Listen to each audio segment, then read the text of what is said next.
नमस्कार. अधोक्षज इंदूला घेऊन घरी आलेला असतो. इंदूला खूप लागलेलं असतं. ती रक्तबंबाळ झालेली असते. त्यावेळेला व्यंकू महाराज, नारायणीताई, शकुंतलाबाई हे सर्व बघून खूपच घाबरतात. त्यांना खूप मोठा धक्का बसतो. त्यावेळेला व्यंकू महाराज मोठ्याने बोलतात, अधोक्षज, अरे काय झालं इंदूला? किती लागलंय तिला आणि केवढं रक्त वाहतंय? अरे बोल ना रे अधोक्षज. तेव्हा लगेच अधोक्षज बोलतो, काका काका, अरे शांत हो. काही झालं नाहीये तिला. तिला लागलंय, रक्त खूप वाहतंय, मला कळतंय. पण मी तिला आता हॉस्पिटलमध्ये नेलं असतं तर ते गुंड आमच्या पाठी लागले असते आणि परत त्या गुंडांनी नको ते केलं असतं. म्हणून मी सरळ तिला आपल्या घरीच घेऊन आलो. तेव्हा लगेच व्यंकू महाराज बोलतात, अधोक्षज, अरे काय बोलतोयस तू? अरे कोण गुंड? तू जे काही बोलशील ते स्पष्ट बोलशील का? तेव्हा लगेच अधोक्षज बोलतो, काका मी तुला सगळं काही सांगतो आणि सांकेतिक भाषेमध्ये अधोक्षज व्यंकू महाराजांना सर्व काही सांगतो. ते ऐकल्यानंतर व्यंकू महाराज हादरतात आणि म्हणतात, प्रमिलाचे भाऊ असे कसे काय वागू शकतात? खरंच कमाल आहे त्यांची. त्यांनी असा राग काढायला नको होता. तेव्हा अधोक्षज बोलतो, नाही, मी त्या माणसाला सोडणार नाही. मी त्या माणसाला एकदा समजावलंय.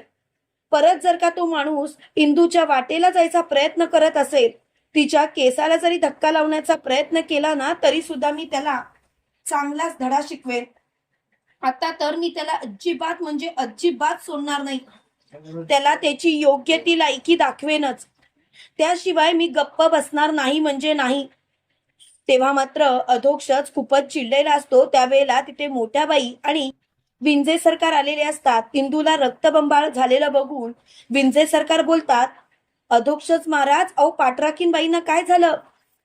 तेव्हा लगेच व्यंकू महाराज बोलतात, एक काम कर अदू, आधी तिला हॉस्पिटलमध्ये ऍडमिट करूया. अरे किती रक्त वाहतंय, तू नको काळजी करूस.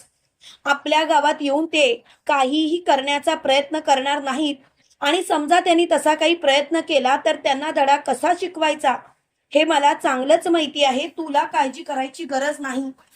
तेव्हा मात्र अधोक्षज मोठ्याने बोलतो, काका तुला वाटतंय तेवढं सोपं नाही आहे. काका प्लीज नीट विचार कर. मला तर खूप काळजी वाटते. काय करावं तेच कळत नाही, पण लवकरात लवकर काहीतरी निर्णय घेतला पाहिजे. तेव्हा मात्र व्यंकू महाराज खूपच चिडलेले असतात. व्यंकू महाराज बोलतात, तू चल म्हटलं ना. तेव्हा मोठ्या बाई म्हणतात, एक एक मिनिट, काय चाललंय तुमचं? नक्की काय झालंय ते मला तरी सांगाल का? प्लीज मला काय झालंय ते सांगा ना. मला जर का तुम्ही सांगितलं तर बरं होईल. तेव्हा लगेच व्यंकू महाराज बोलतात, वहिनी तुम्हाला सर्व काही सांगतो, पण आधी इंदूवरती उपचार होणं महत्वाचं आहे. तिला लवकरात लवकर आपण हॉस्पिटलमध्ये ऍडमिट करूया. तेवढ्यात आत्तोबा तिथे आलेले असतात आणि आत्तोबा जेव्हा इंदूची अशी अवस्था बघतात तेव्हा मात्र ते खूपच हादरतात. आत्तोबा म्हणतात, इंदू, इंदू अगं काय झालं तुला? अहो जावई बापू, इंदूची अशी अवस्था कशी काय झाली? तेव्हा लगेच अधोक्षज बोलतो, तुम्ही आत्तोबा काळजी करू नका, इंदूला काही होणार नाही. तिची फक्त आता शुद्ध हरपले, ती थोड्याच वेळात शुद्धीवर येईल. इकडे व्यंकू महाराज आणि अधोक्षजने इंदूला हॉस्पिटलमध्ये ऍडमिट केलेलं असतं. तेवढ्या तिथे गोपाळ आलेला असतं आणि गोपाळ अधोक्षजला बोलतो, अधोक्षज, अरे काय ऐकलं मी? जे ऐकलं ते खरं आहे का? तेव्हा अधोक्षज बोलतो, हो, इंदूवरती हल्ला झालाय. खूपच भयानक हल्ला झालाय आणि मला या गोष्टीचं खरंच खूप वाईट वाटतं की मी तिथे असून सुद्धा मी इंदूच्या जीवाला वाचवू शकलो नाही. खरं सांगायचं तर तिच्यावरती होणारा हल्ला मी थांबवू शकलो नाही. आता काय करू तेच कळत नाही. तेव्हा लगेच गोपाळ म्हणतो, आदू, अरे तू स्वतःला दोष का देतोस? हे बघ आदू, जे काही झालं ते तुझ्या हातात होतं का? नाही ना. मग तू उगाच विषय ताणू नकोस. तेव्हा मात्र व्यंकू महाराज गोपाळला म्हणतात, गोपाळ, अरे तू जाऊन बघतोस का? तुझी काही गरज लागली तर? तेव्हा लगेच गोपाळ म्हणतो, त्याची काहीच गरज नाही. माझ्यापेक्षाही सिनियर डॉक्टर आतमध्ये आहेत. ते चेक करतायत तिला. त्यामुळे मला तिथे जायची गरज नाही. आणि आदू तू काळजी करू नकोस, तुझ्या इंदूला काहीच होणार नाही. आणि गोपाळ तिथून निघून गेलेला असतो. त्याच वेळेला शकुंतलाबाई व्यंकू महाराजांना बोलतात, गोपाळ असं का बोलला? म्हणजे अधोक्षजनी इंदूशी लग्न केलं म्हणून इंदू अधोक्षजची आणि गोपाळची मैत्रीण नाही का? तेव्हा लगेच अधोक्षज शकुंतलाबाईंकडे बघतच राहतो. इकडे इंदूला शुद्ध येत असते. त्यावेळेला इंदू आदू आदू अशी हाक मारत असते. तेवढ्यात एक नर्स बाहेर येते. ती नर्स बोलते, इथे आदू कोण आहे?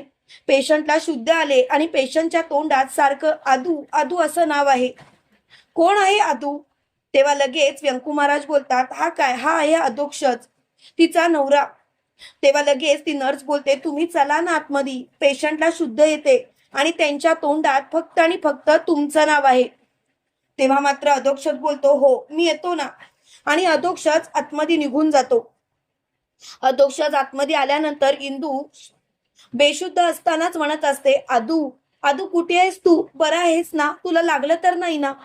तेवढ्यात अधोक्षज इंदूचा हात हातात धरतो आणि म्हणतो, इंदू इंदू शांत हो, मी अगदी ठीक आहे, तुला काळजी करायची गरज नाही.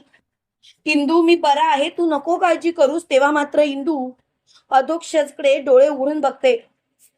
तेव्हा मात्र अधोक्षज इंदूला बोलतो, तुला काळजी करायची गरज नाही, सगळं काही व्यवस्थित होणार, तू अजिबात काळजी करू नकोस, मी आहे ना, तू अजिबात टेन्शन करू नकोस. तेव्हा मात्र इंदू बोलते, आदू तू असताना मला कसलं आलं टेन्शन? मला कसलंच टेन्शन नाही आणि मी कोणत्याच टेन्शन आता काळजी करतच नाही. तेव्हा लगेच अधोक्षज म्हणतो, इंदू तुझ्यावरती होणारा हल्ला, खरं तर तो हल्ला माझ्यावरती करण्यात आला होता, पण तुला मध्ये पडायची गरज काय होती? तेव्हा इंदू बोलते, आदू अरे असं काय बोलतोस? नवरा आहेस तू माझा, खरं सांगायचं तर मी तुझ्याशिवाय राहू शकत नाही. मला तुझ्यासोबत कायम संसार करायचा आहे, माझं उरलेलं आयुष्य तुझ्या सोबत घालवायचं आहे. आणि तू जर का असं येता जाता मला बोलत असशील तर मग मी काय करू? आदू माझ्याकडून चुका झाल्यात मला मान्य आहेत, पण प्लीज विचार कर ना अधोक्षज, मी मुद्दामून अशी कोणतीच चूक केलेली नाही. तेव्हा मात्र अधोक्षज इंदूकडे बघतच राहतो.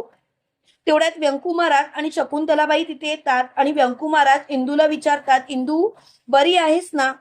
तेव्हा इंदू बोलते, हो मी बरी आहे. तेव्हा शकुंतलाबाई म्हणतात, इंदू अगं किती घाबरवलं होतंस आम्हाला, खरंच कमाल वाटते तुझी मला.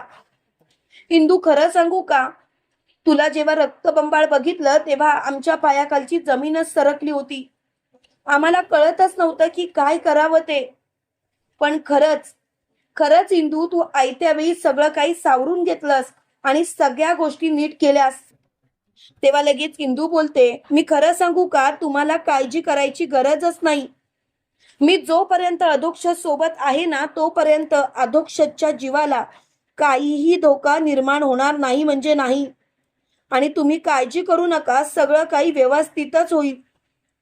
तुम्हाला कशाला काळजी करायला पाहिजे? तेव्हा लगेच व्यंकू महाराज बोलतात, इंदू आम्हाला तुझी काळजी वाटणारच ना बाळा, कितीही नाही म्हटलं तरी काळजी ही वाटतेच ना. तेव्हा मात्र इंदू बोलते, कळतंय मला व्यंकू महाराज, पण तुम्ही काळजी करू नका. तुम्हाला काय वाटतं मित्रांनो, खरोखर इंदू लवकरात लवकर बरी होऊन प्रमिलाच्या भावाला अद्दल घडवेल का? आणि खरोखर अधोक्षज इंदूला बायको म्हणून स्वीकारेल का? कमेंट करून नक्की कळवा. आणि असेच मालिकेचे नवनवीन अपडेट पाहण्यासाठी व्हिडिओला लाईक आणि चॅनलला सबस्क्राईब करायला विसरू नका. थँक्यू.